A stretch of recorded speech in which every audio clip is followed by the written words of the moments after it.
How am I mad? Pay attention and observe how calmly I can tell you the whole story. It's impossible to say how first the idea entered my brain. I loved the old man. He had never wronged me. For his gold I had no desire. I think it was his eye. Yes, it was this. He had the eye of a vulture, a pale blue eye with a film over it. Whenever it fell upon me, my blood went cold, and so by degrees, very gradually, I made up my mind to take the life of the old man, and thus rid myself of the eye forever. Now this is the point. You fancy me mad.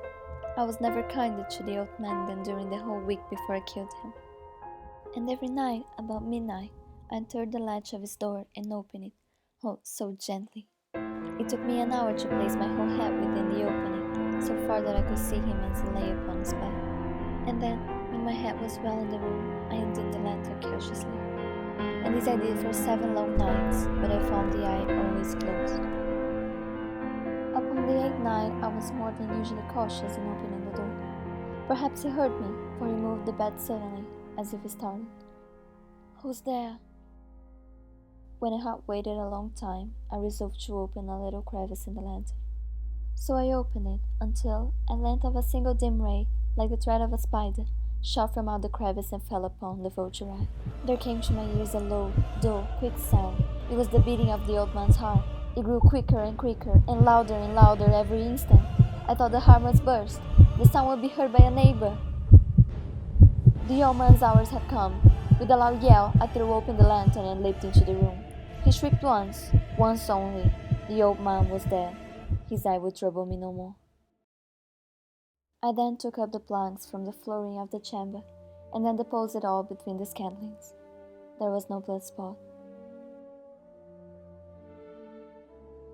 As the bell sounded the hour, there came a knocking at the street door.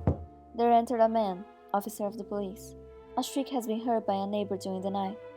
I smiled, for what had I fear? I bade the gentleman welcome.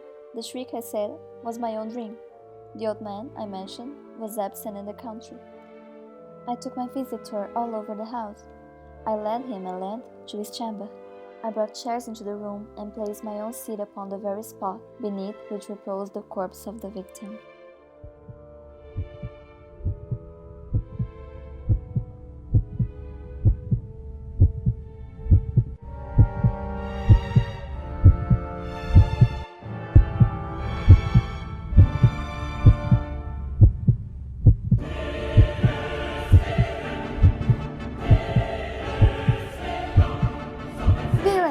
Dissemble no more.